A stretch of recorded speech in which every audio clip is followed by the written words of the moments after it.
All right, buckle up, everyone, because today we're diving headfirst into a topic that's really gotten people talking: identity fluidity. And to be more specific, how does this whole idea intersect with race and gender?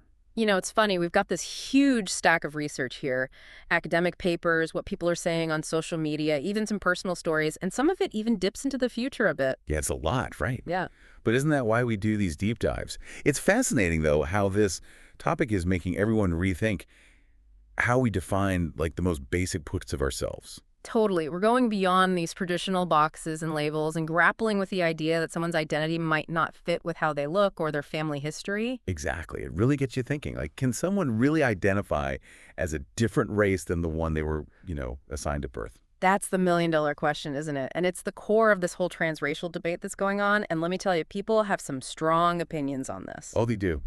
I mean, just look at Oli London, who spent a ton of money on plastic surgery to look like a K-pop idol. That's a story that always gets people's attention. It's like, what is this?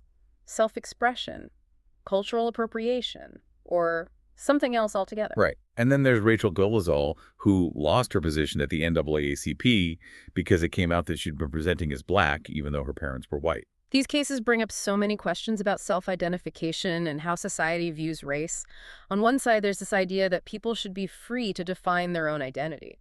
But on the flip side, there are worries about whether it's genuine and respecting cultural boundaries. And don't forget about the people who actually belong to these different racial and ethnic groups.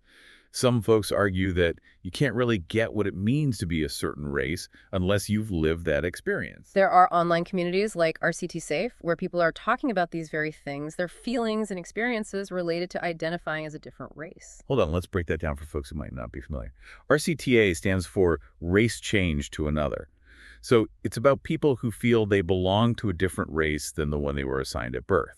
And even within these communities, you see a wide range of opinions and approaches. You've got people who feel this super strong connection to a certain race, and then others who worry about stereotypes and the need to truly get the history and culture of that race. Yeah, it's not a simple issue, that's for sure.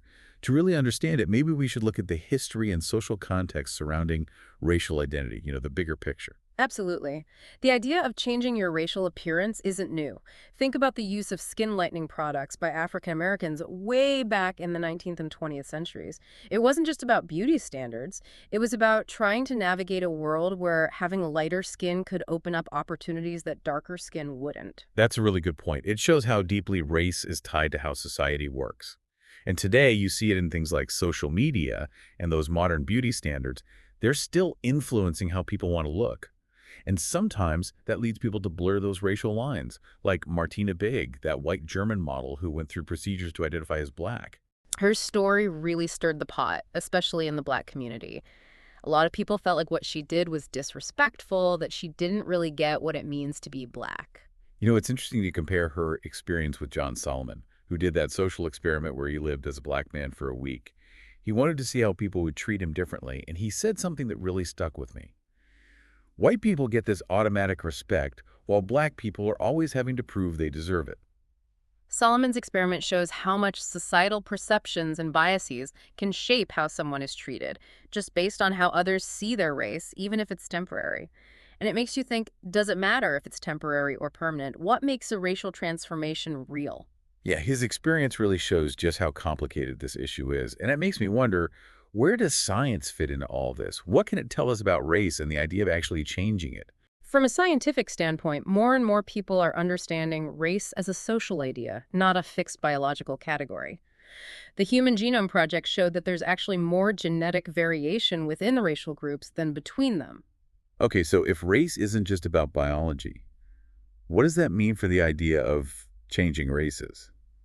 Is it even possible to change something that's mostly a social thing? That's the big question, isn't it? Some people say if race is mainly a social experience, then changing how you look and fully living in another culture is kind of like racial transformation. But others point out that even if it's a social idea, race has very real consequences in history. They're worried that saying self-identification is everything could ignore the struggles of those who faced oppression because of their race. It's definitely not one-sided, and I can see both sides of the argument. But I'm curious, do you think there are any similarities between this transracial debate and what transgender individuals go through? Oh, for sure. There are some interesting connections. The Wikipedia article on transgender talks about how lots of transgender folks experience gender dysphoria. That's this distress they feel because their assigned sex and their gender identity don't match up. And that often leads them to seek things like hormone therapy or surgery to align their bodies with how they feel inside. So both groups want to make their physical selves match their internal sense of self. But it feels like the transracial thing is meeting more pushback than the transgender movement.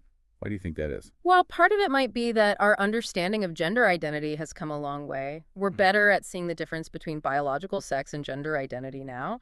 But when we talk about racial identity, it seems like we're still struggling to get a handle on these tough questions. This idea of transracialism is still pretty new, and there's a lot of uncertainty and even fear around it. I think a lot of the resistance comes from this worry that we'll be minimizing the struggles of those who face discrimination and oppression because of their race. There's a fear that if anyone can choose their race, it'll erase the systemic inequalities that still exist. That's definitely something to think about. Uh, But I also think we can't forget about empathy and understanding when we're talking about these complicated issues. hmm We have to be willing to listen to the stories of people who identify as transracial, even if we don't totally get it or agree with their choices. Totally agree. There's this YouTube channel, Just Logical, that talks about how hard it is to truly understand someone else's experience without walking in their shoes. It's a good reminder to be open to different viewpoints and really listen to what others have to say. Absolutely. As we move forward, I think it's crucial to figure out how to build a more inclusive future. How do we create a society where people feel safe to express themselves? But we also acknowledge the complexities of race and identity. Now, that's a big one. You know, one of our sources, this thesis on transracialism by a trans Japanese woman, touches on how technology might play a role in all this. They talk about things like gene editing and nanotechnology. Whoa, that's getting into some futuristic stuff. Are they suggesting that one day we could actually change our physical appearance to match any race? Yeah, it's wild, right? Imagine how different our world would be if people could seamlessly shift their bodies to align with any race they choose. It makes you wonder, how would we even define race and culture then? It's definitely mind-blowing.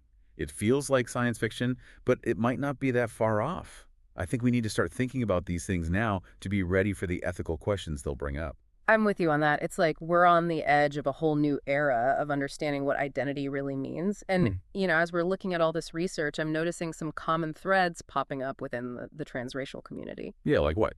Well, the first thing that jumps out is how diverse their experiences and views are. It's not a one size fits all kind of group. Right. There are people who feel this deep, almost spiritual connection to a certain culture. Others who want to escape the stereotypes of their assigned race. And then there are those who just don't feel like they fit in any category and are trying to express their unique identity. It's fascinating to see how those individual stories connect with bigger discussions about race, culture, and even the idea of appropriation. One thing that's really stood out to me is how often personal trauma and bullying come up. A lot of the people who share their stories talk about experiencing racism or discrimination because of how they look. For some, wanting to change their race seems to be a way to protect themselves from more hurt. That's such an important point. It reminds us that this transracial debate isn't just some intellectual exercise. It's about real people dealing with real pain. It makes you think we need to tackle things like racism and bullying head on instead of just focusing on individual choices. Exactly. Another thing that keeps coming up is this idea that identifying as transracial is more than just changing your appearance. It's about this deep internal sense of belonging to a certain culture or community. Right. But that begs the question, how do we know if that sense of belonging is real? Is it about your ancestry, knowing the culture, lived experiences, or just a feeling? And who gets to say what counts as a real connection to a race or culture? Yeah. These are tough questions, and I don't know if there are easy answers.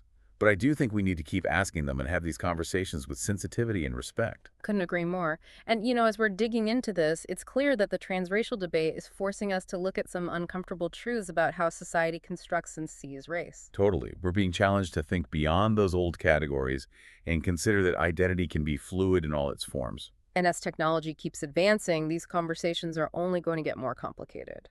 Oh, for sure. But for now, I think we should focus on understanding the different viewpoints within the transracial community and approaching these discussions with empathy and open minds. Well said. It's all about creating spaces where we can listen to each other and learn. Even if we don't always see eye to eye, we can at least try to understand.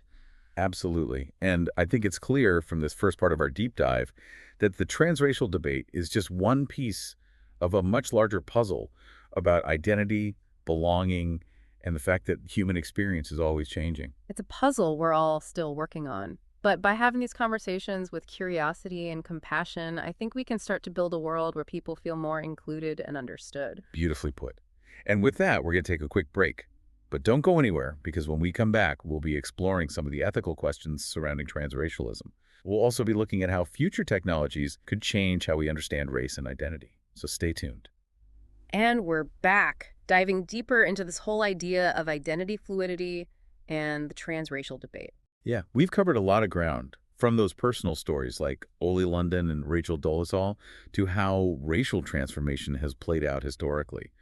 We even touched on how science is starting to see race as more of a social construct. Right on. So now let's shift gears a bit and look at the ethics of it all. This is where things get really interesting because we're talking about fundamental questions of identity, authenticity, and respecting cultural boundaries. It definitely gets tricky. Like, what are the potential downsides of identifying as transracial?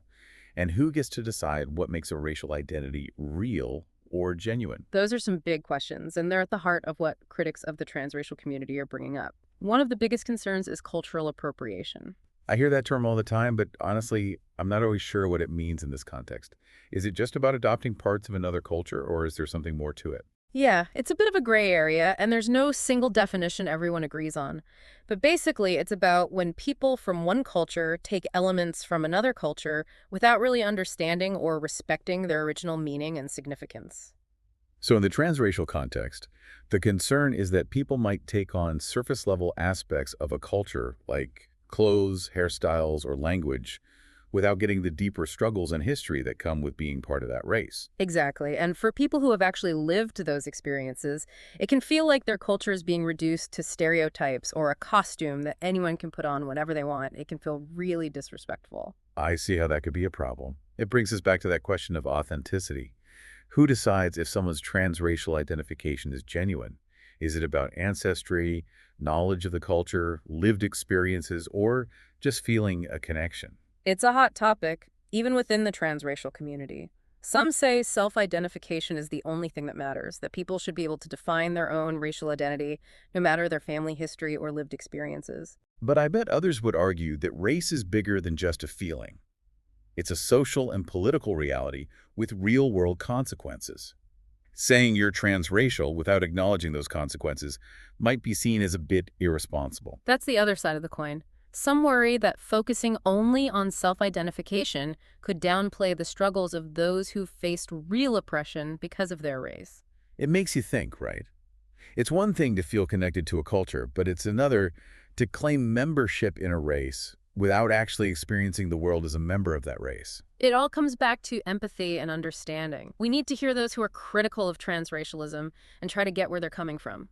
But we also need to be open to the idea that for some people, identifying as transracial is a genuine part of who they are, even if it doesn't fit into our current categories or understanding of race. You're right. It's important to remember that this isn't just black and white. Either you think people can change their race or you don't. It's way more complicated than that.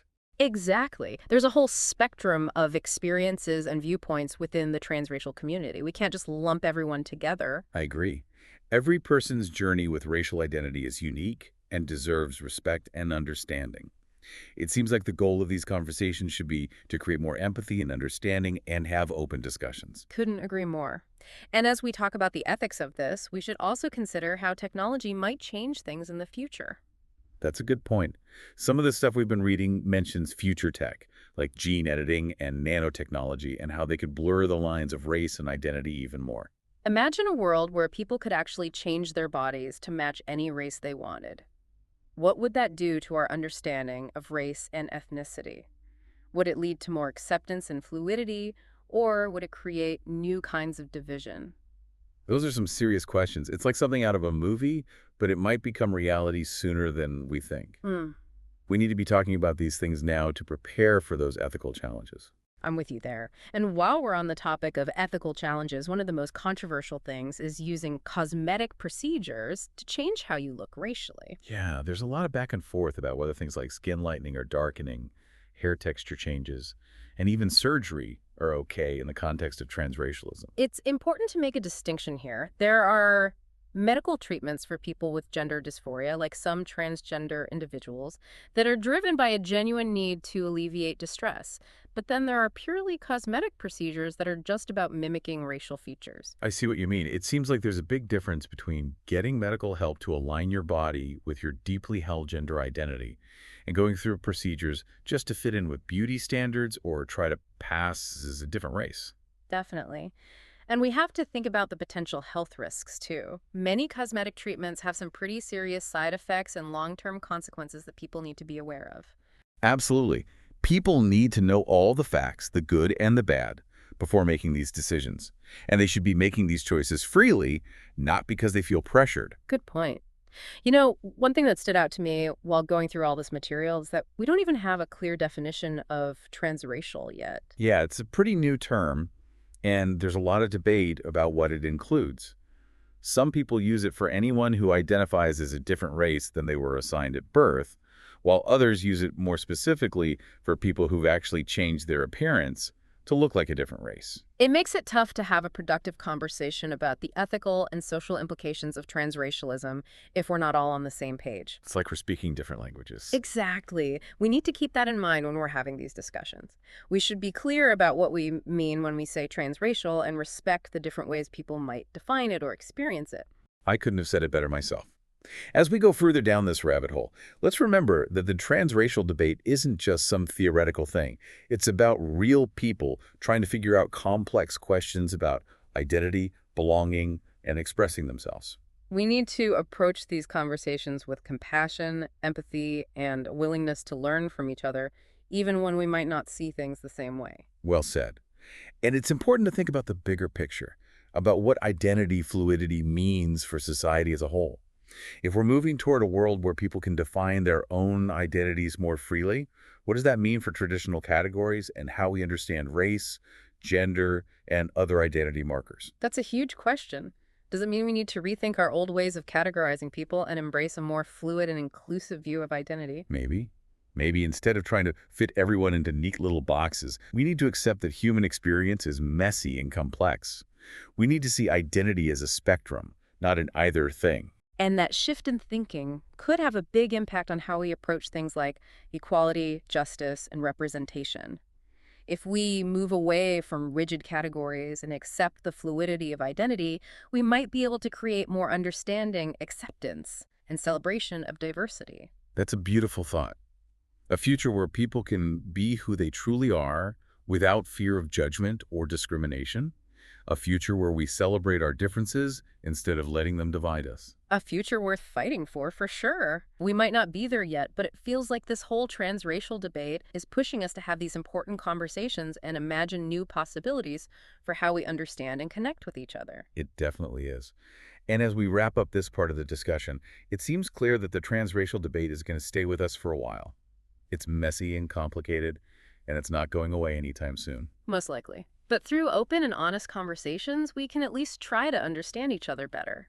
And who knows, maybe these conversations will help us build a more just and inclusive world for everyone. I hope so too. Get ready, everyone, because in the final part of our deep dive, we're going to hear directly from voices within the transracial community and explore what the future might hold for this evolving landscape of identity. Welcome back to the deep dive, everyone. We've been digging deep into this whole transracialism thing, talking about the ethics, the history, the science, and all the different angles of this really complex issue. And now it's time to shift gears a little and actually hear from people who identify as transracial. Their stories and perspectives are really at the heart of what we've been talking about. Exactly. It's easy to get caught up in the theories and the debates, but we can't forget that this is about real people figuring out their own identities and sense of belonging. One thing that really hit home for me was this Reddit post titled, "Please Don't Hate on Me." It's a really honest and vulnerable account from someone who feels this deep connection to Japanese culture, but has been bullied for their appearance. They talk about how adopting Japanese makeup and style helped them feel more confident and accepted. It's tough to hear about their struggles with self-acceptance and that pressure to fit in. Their story shows how, for some people, the desire to change their race isn't about rejecting their heritage, but about finding a way to express who they really are. And it's important to remember that not everyone who identifies as transracial goes the route of changing their physical appearance. Some people focus on immersing themselves in the culture, learning the language, and connecting with others who share that racial identity. That's a good point. I remember this post on the RCTA Safe forum where someone asked, "What's your RCTA journey?" The answers were so different and interesting. Some people talked about being drawn to certain things like K-pop or anime, while others described a deeper sense of identification with a race, even if they didn't look like they belonged to that race. That kind of highlights the central tension in this whole conversation. How do we know when it's just appreciation for a culture versus a real desire to be a different race? Where's the line? It's definitely a blurry line. And even within the transracial community, there's so much variation in opinions and experiences. Some embrace the term transracial, while others prefer RCTA or ethnically culturally aligned. I even saw someone use the term diracial, which some people use if they feel like they belong to two different racial groups. It shows you how fluid and complex identity can be. It doesn't always fit neatly into a category. I think this whole discussion is pushing us to examine our own assumptions about race and identity. Yeah. We tend to think of race as this fixed biological thing, but the transracial debate challenges that. It forces us to consider the roles of self-identification and lived experience. The Wikipedia article on race, human categorization, actually points out that race is largely a social construct, not a strict biological one. There's more genetic diversity within racial groups than between them. So if race isn't entirely biological, what does that mean for changing your race? Can you even change something that's mostly defined by social perception and cultural norms? It's a question that's got everyone from anthropologists to sociologists to geneticists thinking. There are no easy answers. But this transracial debate is making us confront these questions and think critically about what race really means in the 21st century. It's a conversation that needs to happen, for sure. I see some parallels between this and the early days of the transgender movement. Both have faced a lot of skepticism, ridicule, and even accusations of mental illness. That's a good comparison. They both challenge traditional ideas about identity and the link between the body and the self. The Wikipedia article on transgender mentions how the term transsexual was once used to describe people who wanted medical help to align their bodies with their gender identity. But that term has evolved as we've come to understand gender in a more nuanced way. I wonder if the same thing will happen with transracial. Will we get to a point where society accepts the idea that people can identify as a different race than the one they were assigned at birth? It's hard to say what the future holds, but I think open communication, listening to each other, and being willing to question our own assumptions are essential. We need to create safe spaces where people can share their experiences without being judged. For sure. And it's important to see this transracial debate as part of a larger conversation about identity and self-determination. As society becomes more diverse and connected, we're seeing more awareness and acceptance of the many ways people choose to express their identities. I totally agree. And technology is playing a role in this too. It's pushing the boundaries of what's possible. Think about things like virtual reality, augmented reality, and the potential for tech that could actually alter our physical bodies in even bigger ways. It's wild to think how these advancements could change how we see race, gender, and identity in the future. It's a lot to process, that's for sure. But I think the most important thing is to approach these topics with real curiosity, empathy, and a willingness to learn from each other. Well said. This whole transracial debate, as messy and complicated as it is, really gets at what it means to be human in the 21st century. It reminds us that identity is a process, not a fixed point. It's shaped by our experiences, our social contexts, and even the technology we have. I think that's a great way to wrap up our exploration of transracialism and identity fluidity. It's been a journey, that's for sure, full of challenging questions and different perspectives. We hope you found this exploration as thought-provoking as we have. And until next time, keep those questions coming, keep learning, and keep embracing the amazing complexity of being human.